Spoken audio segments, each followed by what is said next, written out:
तो फिल्म की शुरुआत होती है एरागॉन नाम की एक छोटे से शिकारी से। वो जंगल से बाहर की तरफ उस एरिया में शिकार करने के लिए आ गया था जहाँ पर किसी का भी जाना मना था हुकूमत की तरफ से। और उसके पीछे वजह क्या थी ये वजह कोई नहीं जानता था। शिकार तो उसे वहां मिलता नहीं, लेकिन उसके हाथ लग जाता है एक नीले रंग का बड़ा सा अंडा, जिसे वो डरते डरते उठा लेता है। ये अंडा उसे काफी कीमती लगता है, तो वो सोचता है शिकार न सही, इसी अंडे के बदले वो मीट शॉप से मीट ले लेगा।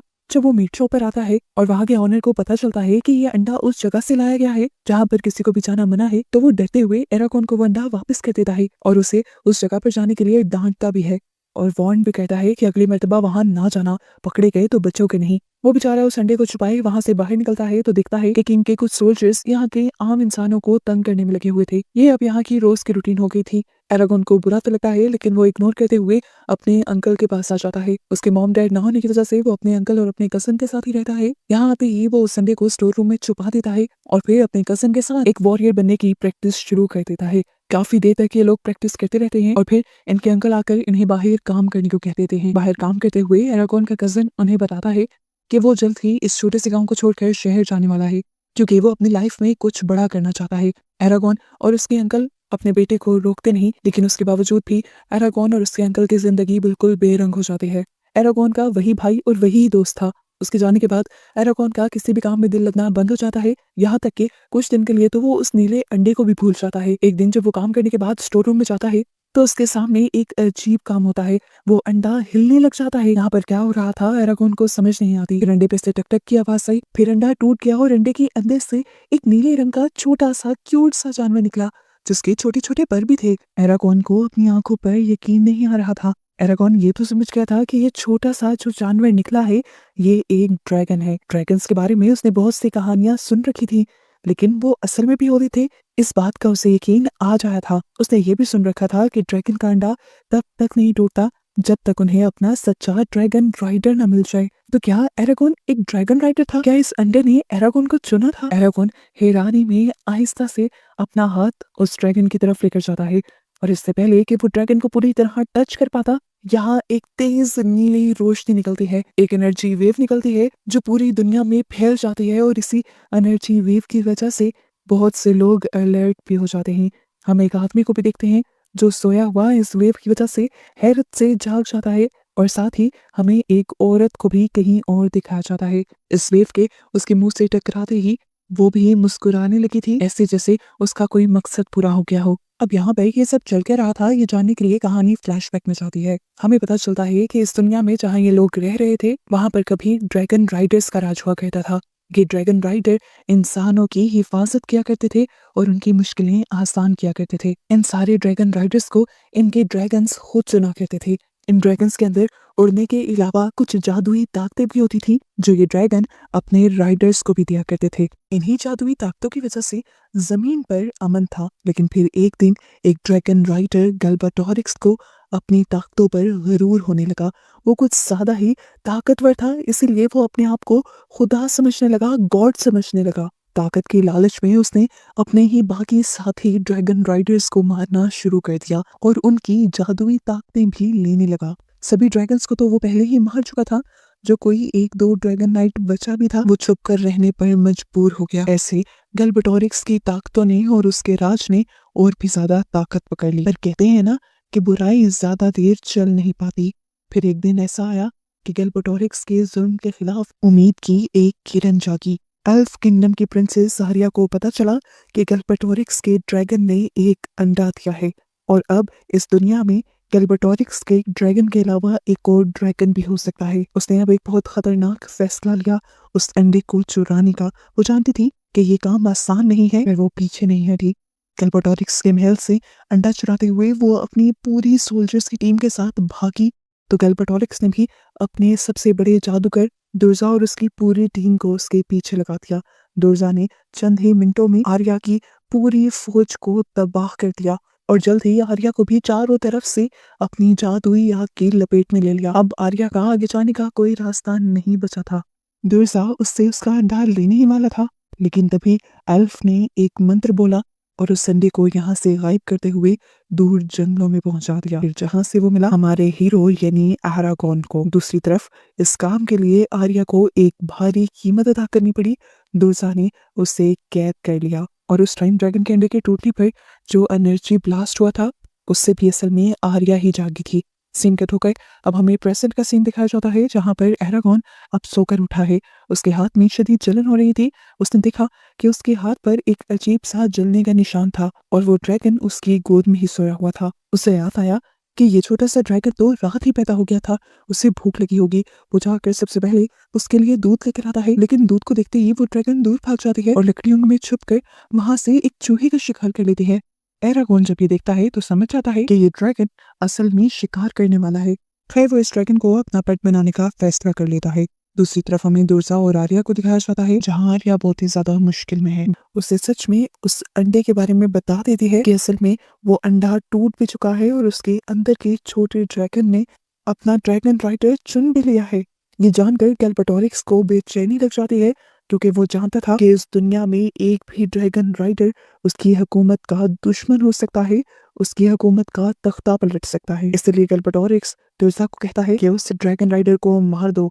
अगर उसका ड्रैगन बड़ा हो गया और वो मेरे खिलाफ लड़ने के लिए तैयार हो गया तो उस दिन मेरी हुकूमत का आखिरी दिन होगा। गैल्पेटोरिक्स के हुक्म पर यहाँ पर दुर्सा एक मंत्र पढ़ता है और जमीन फाड़ कर बहुत सारे मॉन्स्टर घोड़ों पर सवार बाहर निकल आते हैं एरागॉन को मारने के लिए। जबकि एरागॉन को तो दूर दूर तक इस खतरे की खबर भी नहीं है। वो खाना शाना खाने के लिए जब एक होटल पर आता है तो वहां पर बहुत से लोग रोते हुए उसे मिलते हैं। पता चलता है कि उन सबके बच्चों को गैल्पेटोरिक्स जबरदस्ती अपनी फौज में शामिल करने के लिए ले गया था और अब कभी वो बचकर आएंगे या नहीं ये बात वो नहीं जानते थे। यहीं पर एक आदमी भी बैठा हुआ था जो इस सारी कहानी से बहुत ज्यादा दुखी भी था और लोगों को हौसला भी दे रहा था।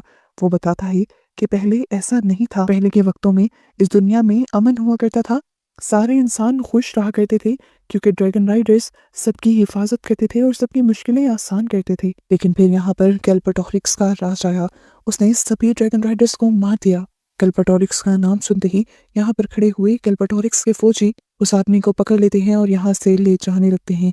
लेकिन जाते जाते भी वो चुप नहीं होता और अपनी आंखों में उम्मीद लिए हुए सबको कहकर जाता है कि देख लेना, एक दिन एक नया ड्रैगन राइडर जरूर इस दुनिया में आएगा जो इस दुनिया को गैल्पेटोरिक्स के जुल्म से बचा लेगा। उसकी बातें एरागॉन के दिल में घर कर जाती हैं और एरागॉन के जहन में आता है कि शायद वही तो एक नया ड्रैगन राइडर नहीं। एहसास में कि वो भी इस दुनिया के लिए कुछ अच्छा कर सकता है, वो अपने ड्रैगन को ट्रेन करने लग जाता है, उसे उड़ने की ट्रेनिंग देता है। एरागॉन ने अपनी ड्रैगन का नाम सफीरा रखा था। दिन गुजरते रहे और वो उसकी ट्रेनिंग करता रहा। उसने छोटी सी सफीरा को उड़ना सिखा दिया था और अब वो चाहता था कि सफीरा जल्द ही ताकतवर हो जाए।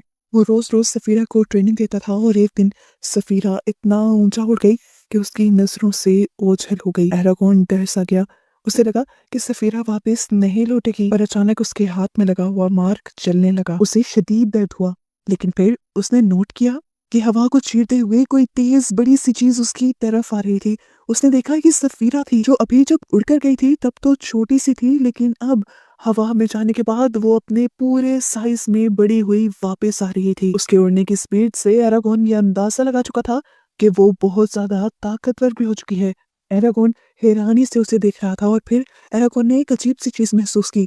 एरागॉन उसकी और सफीरा एरागॉन की सोच पढ़ सकती थी। ये लोग दिमाग दिमाग में बातें कर सकते थे टेलीपैथी के जरिए, यानी बिना कुछ बोले अपने दिमाग के सिग्नल्स के जरिए। एरागॉन के हाथ पे लगा हुआ जख्म दोबारा चमकने लगता है और सफीरा एरागॉन को बताती है कि मैं हजारों साल से अपने अंडे के अंदर छुपी अपने ड्रैगन राइडर का इंतजार कर रही थी और फिर तुमने मुझे उठाया और मैंने उसी वक्त तुम्हें चुन लिया। उसकी बात को सुनते ही एरागॉन को उस आदमी की कहानी याद आती है जिससे गैल्पेटोरिक्स के सिपाही उठा कर ले गए थे। उसने जाते जाते कहा था कि मुझे उम्मीद है कि एक नया ड्रैगन राइडर जरूर पैदा होगा और वो सब कुछ ठीक कर देगा। एरागॉन की आंखें चमकने लगी थी क्योंकि वो जान गया था कि वही नया ड्रैगन राइडर है। एरागॉन अब ड्रैगन राइडर्स के बारे में सारी बातें जानना चाहता था, इसीलिए चुपके से वो रात में ब्रूम के घर में घुस जाता है। वहां उसे एक अजीब बड़ी सी किताब मिलती है जिसके अंदर बहुत सारी पिक्चर्स बनी हुई थी। वो ये सारी चीजें पढ़ ही रहा था कि अचानक से यहाँ पर ब्रूम आ गया और उसके ऊपर गुस्सा होने लगा। एरागॉन उसके गुस्से को इग्नोर करते हुए उससे बहुत सारे सवाल पूछने लगा। क्या ये सब सच है? क्या ड्रैगन्स होते हैं? क्या ड्रैगन राइडर्स भी होते हैं? ब्रूम गुस्से में उससे कहता है इन सब में ना पड़ो, ये रास्ते सिर्फ मौत की तरफ लेकर जाते हैं। वो गुस्से में एरागोन को घर से निकाल देता है और फिर अपनी ड्रैगन राइडर्स वाली तलवार निकालता है। और हमें सच्चाई पता चलती है कि असल में ब्रोम भी कभी एक ड्रैगन राइडर हुआ करता था, पर उसके ड्रैगन को भी मार दिया गया था और वो अपने ड्रैगन को बचा नहीं पाया और आज तक इसी गिल्ट में जी रहा है। गल्बाडोरिक्स आज तक ये बात नहीं जानता कि ब्रोम जिंदा है, और अगर उसे पता होता कि एक ड्रैगन राइडर अभी भी जिंदा बच गया है तो वो कब का ब्रोम को मार देता। एरागोन अपने घर की तरफ बढ़ ही रहा था कि अचानक उसे कुछ भयानक आवाजें सुनाई दी। उसने देखा कि ये आवाजें एक घर में से आ रही थी। जब उसने उस घर में झांक कर देखा तो वहाँ अजीब सा मॉन्स्टर था। ये वही मॉन्स्टर था जिसकी फौज को दुर्जा ने जमीन से निकाला था। वो एक आदमी को टॉर्चर करते हुए एरागोन के बारे में पूछ रहा था। जैसे ही वो आदमी उसे एरागोन के घर का पता बताता है तो वो मॉन्स्टर उसे बेदर्दी से मार देता है। कुछ इस तरह के उसका खून पूरे कमरे में फैल जाता है। एरागोन डर कर यहीं पर छुप जाता है और समझ जाता है कि अब कुछ बहुत बुरा होने वाला है, बहुत बड़ा खतरा आने वाला है उसके लिए।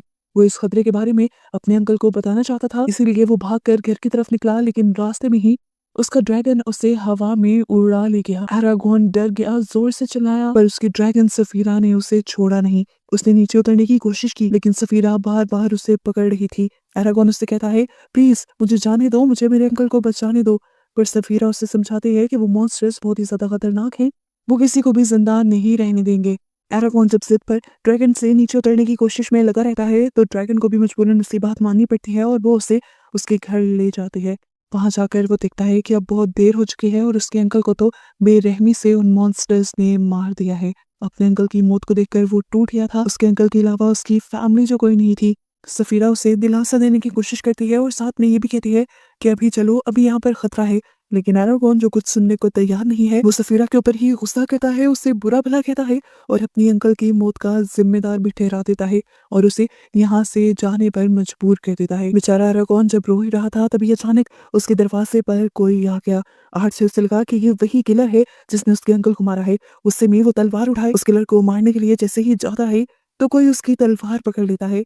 देखने पर पता चला कि ये ब्रोम था, जो उसके तलवार वाले हाथ पर जब ड्रैगन राइडर का निशान दिखता है तो हैरान हो जाता है और फौरन एरागोन को यहाँ से चलने को कहता है। एरागोन ब्रोम से कहता है, मैं यहाँ से कहीं नहीं जाऊंगा जब तक मैं अपने अंकल को दफना ना दूं। ये सुनते ही ब्रोम इस घर को आग लगा देता है और उसे घोड़े पर लेकर यहाँ से चला जाता है और रास्ते में उसे ड्रैगन राइडर्स के बारे में बताता है और गल्बाडोरिक्स के बारे में भी, जो कि सभी ड्रैगन राइडर्स का दुश्मन है। वो बताता है कि ये गल्बाडोरिक्स की चाल है, वो तुम्हें और तुम्हारे ड्रैगन राइडर को मारना चाहता है ताकि उसकी बुराई खत्म ना हो सके, और अब तुम्हें जल्द ही अपनी ड्रैगन को वापस बनाना होगा क्योंकि वही हमारी हिफाजत कर सकती है। सच्चाई जानने के बाद एरागोन को भी बहुत बुरा लगता है क्योंकि वो समझ गया था कि सफीरा बस उसकी जान बचाना चाह रही थी। अब वो दिल दिल में सफीरा से माफी मांगता है और उसे वापस आने को कहता है। उसकी आवाज सुनते ही सफीरा 1 मिनट में आ गई। ब्रोम ने हैरत से उसे देखा। वो बहुत ज्यादा खुश हुआ और ये भी समझ गया कि ये वाली ड्रैगन कोई आम ड्रैगन नहीं है, बल्कि दुनिया की सबसे ताकतवर ड्रैगन है। वो अब एरागोन से कहता है, क्योंकि तुम इस दुनिया के आखिरी ड्रैगन राइडर बचे हो तो गल्बाडोरिक्स तुम्हें बहुत से तरीकों से मारने की कोशिश करेगा, लेकिन तुम्हें हर हाल में उससे बचे रहना है और उसके खिलाफ लड़ना भी है। और तुम्हारा साथ देने के लिए कुछ ड्रैगन नाइट्स अभी भी जिंदा हैं जो केव्स में छुपे हुए हैं। तुम्हें उन्हें बाहर निकालना होगा और उनकी मदद से गल्बाडोरिक्स को हराना होगा। एरागोन इन सारी चीजों को लेकर काफी ज्यादा परेशान भी था और डरा हुआ भी था। तब ब्रोम उसे कहता है, तुम्हें डरने की जरूरत नहीं, तुम्हारी हिफाजत के लिए यहाँ सफीरा है ना। जब कोई ड्रैगन अपने ड्रैगन राइडर को चुनता है तो उसी दिन वो कसम खाता है कि वो अपने ड्रैगन राइडर को मरने नहीं देगा। अगर ड्रैगन राइडर मर जाता है तो ड्रैगन भी खुद ब खुद मर जाता है, लेकिन अगर ड्रैगन मर जाए तो ड्रैगन राइडर को कुछ नहीं होता। अब एरागोन और ब्रोम आगे बढ़ जाते हैं और देखते हैं कि गल्बाडोरिक्स के भेजे हुए मॉन्स्टर ने कुछ इंसानों पर दोबारा से हमला कर दिया था। वो सफीरा की मदद से इनसे जाकर आसानी से लड़ सकते थे, पर ब्रोम एरागोन को समझाता है कि इस तरह बेवकूफी से नहीं चलना। तुम्हारे अंदर बहुत सारी ताकतें हैं, लेकिन तुम्हें अपनी ताकतों का बहुत देखभाल कर इस्तेमाल करना होगा। वो यहाँ पर एरागोन को ट्रेनिंग देने लग जाता है और यहाँ पर एरागोन को समझ आती है कि वो अभी बहुत ज्यादा पीछे है। इन्हीं की बातों के दौरान ब्रोम कुछ मंत्र पढ़ता है और यहाँ पर रखी हुई लकड़ियों में आग लग जाती है। एरागोन हैरानी से पूछता है, ये तुमने किस तरह किया? तो ब्रोम उससे कहता है, ये मैजिक ट्रिक है। लेकिन एरागोन जानता था कि अभी भी ब्रोम उससे कुछ न कुछ छुपा रहा है। ये लोग अब आगे जाकर कुछ देर के लिए एक गांव के अंदर रुकते हैं और इस गांव में एरागोन को कुछ अजीब महसूस होने लगता है, जैसे कोई चीज उसे एक रास्ते की तरफ खींच रही हो। एरागोन वहां जाने लगता है तो उसे एक औरत दिखाई देती है। एरागोन को याद आता है कि ये औरत उसे काफी मर्तबा अपने ख्वाब में भी दिखाई दी थी। ये औरत एरागोन को बताती है कि मैं एक विच यानी जादूगरनी हूँ और मुझे सब पता है। वो एरागोन की लहजे से ये समझ आती है कि एरागोन बहुत ज्यादा परेशान है और वो एरागोन का हाथ देखते हुए उसे वार्न भी करती है कि वो एक बड़ी मुसीबत में फंसने वाला है। वो ये भी बता देती है कि ये सब तब शुरू हुआ था जब उसे वो नीला ड्रैगन का अंडा मिला था। उसकी बातें सुनकर एरागोन हैरान हो जाता है कि ये सब बातें उसे कैसे पता थी। वो जल्दी से यहाँ से उठता है और जाने ही वाला होता है, पर अचानक कोई उसकी गर्दन पकड़ लेता है। ये असल में वही डीमन था जिसे दुर्जा ने भेजा था और वो औरत भी दुर्जा के लिए ही काम कर रही थी। इससे पहले कि ये डेमन एरागोन को मार देता, पीछे से ब्रोम आकर उसकी जान बचा लेता है। लेकिन अब आगे जान बचाना इनको मुश्किल लग रहा था क्योंकि यहाँ पर डीमंस का एक पूरा झुंड आ गया था। पहले पहले तो ये लड़ते रहते हैं, लेकिन जब डीमन इन पर ज्यादा भारी पड़ जाते हैं और बचना इनके लिए नामुमकिन हो जाता है तो एरागोन जोर से चिल्लाता है और अपने तीरों को बहुत ही ज्यादा ताकत से छोड़ता है और हम उसके तीर से एक नीली आग निकलते हुए दिखते हैं जो एक एक डीमन को एक एक बार में मार देती है। और सारे डीमंस के खत्म होने के बाद एरागोन बेहोश हो जाता है। उससे जब होश आया तो उसके पास ब्रोम बैठा हुआ था। एरागोन को समझ नहीं आई कि उसने वो सब कैसे किया था, तो ब्रोम ने बताया कि तुमने वो सब ड्रैगन की ताकत की वजह से किया था। उसने बताया कि ड्रैगन राइडर बनते ही जो निशान तुम्हारे हाथ पर आता है वो निशान बहुत सारी ताकतें तुम्हें दे देता है, लेकिन ज्यादा ताकत का इस्तेमाल भी तुम्हारे अंदर को कमजोर कर देता है। एरागोन ने महसूस किया था कि अब उसका जख्म बहुत ज्यादा ताकत के इस्तेमाल की वजह से बहुत ज्यादा दर्द भी कर रहा था। वो बताता है कि ये ताकतें ज्यादातर तभी जागती हैं जब ड्रैगन राइडर किसी बहुत बड़े खतरे में होता है और तुम्हें आगे इन्हें संभल कर इस्तेमाल करना होगा। वो यहाँ पर ये भी बताती है कि इन्हीं ताकतों में तुम्हें कुछ जादुई ताकतें भी मिली हैं और हर जादू को इस्तेमाल करने के लिए कोई ना कोई मंत्र होते हैं जिन्हें तुम्हें सीखना पड़ेगा और हर जादू को देखभाल कर इस्तेमाल करना होगा। एरागोन इन सारी बातों को सुनकर एक्साइटेड हो जाता है और सब कुछ सीखने के लिए तैयार हो जाता है। तभी यहाँ पर सफीरा आती है और हमें दिखाया जाता है कि ब्रोम ने सफीरा के ऊपर बैठने के लिए एक सीट बनाई थी एरागोन के लिए। एरागोन अब उस सीट पर बैठता है और सफीरा उसे एक खाई के सामने ले जाती है जो हजारों फीट नीचे थी। इस खाई को देखकर एरागोन डर जाता है और इससे पहले कुछ कर पाता सफीरा अपने बड़े बड़े पंख को फैलाते हुए उसे उस खाई के अंदर ले जाती है। पहले पहले तो एरागोन डरता है, चिल्लाता है, लेकिन कुछ ही देर में जब वो देखता है कि सफीरा उसे गिरने नहीं दे रही तो उसका भरोसा सफीरा पर बन जाता है और वो लोग अब हवा में उड़ने लग जाते हैं। फाइनली एरागोन को राइड करना आ गया था। इससे पहले कि ये लोग कुछ और सीख पाते एरागोन नीचे देखता है कि वहां पर बहुत सारे डीमंस आ गए हैं। वो फौरन सफीरा को नीचे जाने को कहता है और बहुत सारे डीमंस इन लोगों के ऊपर हमला कर देते हैं। एक डीमन सफीरा को भी काफी नुकसान पहुंचा देता है, लेकिन इससे पहले कि वो उसे मार देता ब्रोम अपनी अच्छी तलवारबाजी से सारे के सारे डीमंस को मार देता है। उसकी तलवारबाजी ऐसी थी कि एरागोन हैरत से देखता रह गया था। जब जब वो किसी डीमन को मारता था तो उसकी तलवार चमकती थी, जिससे एरागोन को यकीन हो गया कि ब्रोम भी कभी एक अच्छा ड्रैगन राइडर हुआ करता था। ब्रोम एरागोन को समझाता है कि हमें सफीरा का हर हाल में ख्याल रखना होगा। वो लोग सफीरा के जख्मी जिस्म पर जड़ी बूटियों की दवाई बनाकर लगाते हैं। इसके बाद एरागोन ब्रोम के साथ यहाँ पर अपनी ट्रेनिंग स्टार्ट कर देता है। दूसरी तरफ तुर्जा एरागोन को ना पकड़ पाने पर बहुत ही ज्यादा गुस्से में आ चुका था और अब वो अपने काले जादू के इस्तेमाल का फैसला करता है। अपने जादू से वो एल्फ की प्रिंसेस आर्या के दिमाग पर अपना कंट्रोल कर लेता है और उसी के दिमाग के जरिए वो एरागोन से कांटेक्ट करता है और एरागोन को अपने महल बुलाने की कोशिश करता है। ब्रोम एरागोन को समझाता रह गया कि ये भी दुर्सा की या फिर गलबाटोरिक्स की कोई जान हो सकती है, पर वो समझा नहीं। उसने अपने ख्वाब में आर्या को बहुत ही ज्यादा मुसीबत में देखा था और वो उसे बचाने के लिए महल की तरफ निकल गया। सफीरा सबकी नजरों से बचते बचाते उसे महल के अंदर ले आती है और फिर सफीरा की नजरों का इस्तेमाल करते हुए वो आर्या तक पहुंच भी जाता है, जहां जाकर वो देखता है कि आर्या बेहोश पड़ी थी। इससे पहले कि वो आर्या को होश में लेकर आता, यहाँ पर दुर्सा आ जाता है। दुर्सा को देखते ही एरागोन अपने जादू का इस्तेमाल करते हुए दुर्सा को मारने की कोशिश करता है, पर दुर्सा उसके वार से पहले ही यहाँ से गायब हो जाता है और अपने जादू की वजह से एरागोन बेचारा भी बहुत ही ज्यादा कमजोर पड़ जाता है।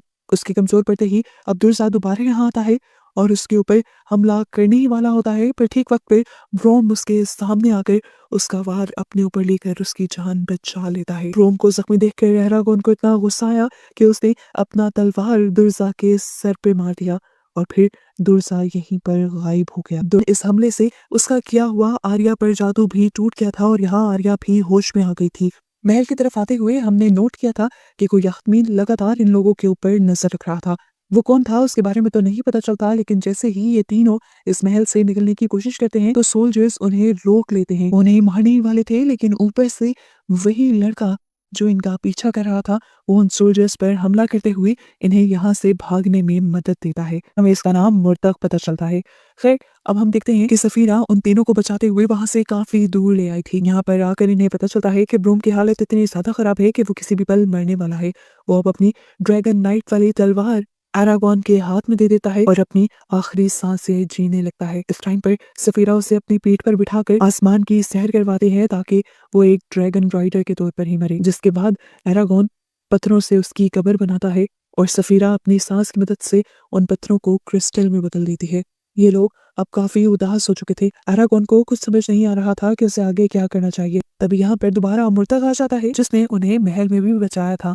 असल में वो उन नाइट्स का ही साथी था और जैसे ही उन्हें खबर मिली थी कि दुनिया में नया ड्रैगन राइडर आ गया है तो वो भी उन्हें ही ढूंढने निकला था। वो उन्हें लेकर जल्द ही अपने ट्राइब की तरफ आ जाता है और यहाँ आते ही ये सब लोग सबसे पहले आर्या का इलाज शुरू करते हैं, क्योंकि वो भी दुर्जा के जुल्म की वजह से काफी ज्यादा जख्मी हुई हुई थी। यहाँ के लोग एरागोन को ट्रेनिंग भी देते हैं और गैल्बाटोरिक्स और दुर्जा की सभी कमजोरियों के बारे में भी बताते हैं और उसकी ताकतों के बारे में भी बताते हैं। एरागोन को यहाँ पर बताया जाता है कि दुर्जा को सिर्फ उसके दिल में तलवार स्टैप करके ही मारा जा सकता है। सब लोग यहाँ पर जंग की तैयारियां शुरू कर देते हैं और ये लोग सफीरा के लिए भी एक ड्रैगन सूट बनाते हैं।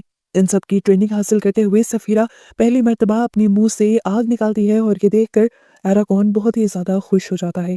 जल्द ही ये लोग गैल्बाटोरिक्स के महल पर हमला करने के लिए निकल जाते हैं। सफीरा अपने मुंह से आग निकालते हुए गैल्बाटोरिक्स के महल की काफी सारी चीजें जला देती है, जबकि राइडर नाइट्स की बाकी आर्मी गैल्बाटोरिक्स के सोल्जर्स के साथ लड़ने लग जाते हैं। एरागॉन जो ऊपर से अपने ड्रैगन की आग के जरिए नीचे सब कुछ तबाह कर रहा था, उसके साथ लड़ने के लिए दुर्सा ऊपर आ जाता है अपने ही ड्रैगन पर बैठे हुए। दुर्जा का ये ड्रैगन असली नहीं था बल्कि जादुई था। इन लोगों की ऊपर बहुत ही खौफनाक लड़ाई होती है, जिसमें कई मर्तबा एरागॉन को बुरी चोट लगती है और एक दो हमले में तो सफीरा को भी अच्छी खासी चोट आती है, लेकिन ये लोग हार नहीं मानते। एरागॉन जब नोटिस करता है कि उसे हराना इतना भी आसान नहीं, तो उसे ब्रोम की कही हुई एक बात याद आती है कि जंग सिर्फ ताकत से लड़ने का नाम नहीं है, इसमें दिमाग का भी इस्तेमाल करना होता है। यही सोचते हुए वो अब सफीरा की दुम की तरफ चला जाता है और दुर्जा जो दूर से इनके ऊपर वार कर रहा था वो कंफ्यूज हो जाता है कि एरागॉन गायब कहाँ पर हुआ। वो इधर उधर उसे ढूंढने लग जाता है और ठीक मौके का फायदा उठाते हुए एरागॉन अपने सफीरा की टेल से उसके ड्रैगन के ऊपर जंप करता है और तलवार को एकदम से उसके दिल में स्टैब करके उसे मार देता है। दुर्जा को तो सोचने का मौका तक नहीं मिला था कि उसके साथ हो क्या गया। दुर्जा के मरते ही उसका ये जादुई ड्रैगन भी मर जाता है और उसका सारा जादू खत्म हो जाता है। एरागॉन भी नीचे गिरने लग जाता है और इससे पहले कि वो मर जाता ठीक वक्त पर सफीरा आकर उसे बचा लेती है। अब क्योंकि सफीरा खुद भी जख्मी थी, कुछ ही देर में सफीरा एरागॉन के साथ जमीन पर गिर जाती है।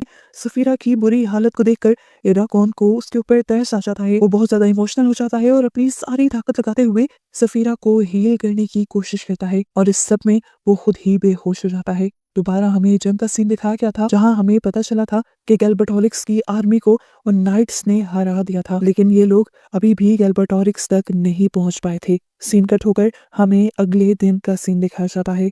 एरागॉन अभी तक बेहोश था। उसे जब होश आया तो उसने अपने सामने मुर्तक को पाया। उसने मुर्तक से अपने ड्रैगन के बारे में पूछा। मुर्तक बेचारा उदास हो गया। एरागॉन को लगा कि सफीरा मर गई है। उसने दिल से सफीरा को याद किया तो सफीरा उड़ते हुए यहाँ आ गई और उसे जिंदा देखकर एरागॉन की जान में जान आई।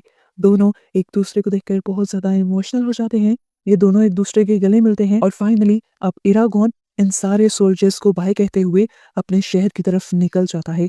रास्ते में वो आर्या से मिलता है, जो उसे बताती है कि गैल्बाटोरिक्स आज भी जिंदा है और वो अब खामोश नहीं बैठेगा। तुम्हें अपने मुल्क जाकर वहां के लोगों को भी गैल्बाटोरिक्स के बारे में अलर्ट करना होगा और फिर ड्रैगन नाइट्स के साथ मिलकर गैल्बाटोरिक्स से लड़ने की तैयारी करनी होगी। एरागॉन उसकी बात में हाँ में सर हिलाता है और आर्या फिर उससे ये वादा करते हुए अपने मुल्क चली जाती है कि हम जल्दी ही मिलेंगे। मूवी के पोस्ट क्रेडिट सीन में हमें फाइनली गैल्बाटोरिक्स को दिखाया जाता है, जो अपने ब्लैक ड्रैगन के साथ था। अपनी हार की आग में वो इस टाइम जल रहा था। इतना ताकतवर हो के भी वो सिर्फ एक मामूली से ड्रैगन राइडर से हार गया था। इसी हार के गुस्से में वो जोर से चिल्लाता है और इरादा कर लेता है अगली जंग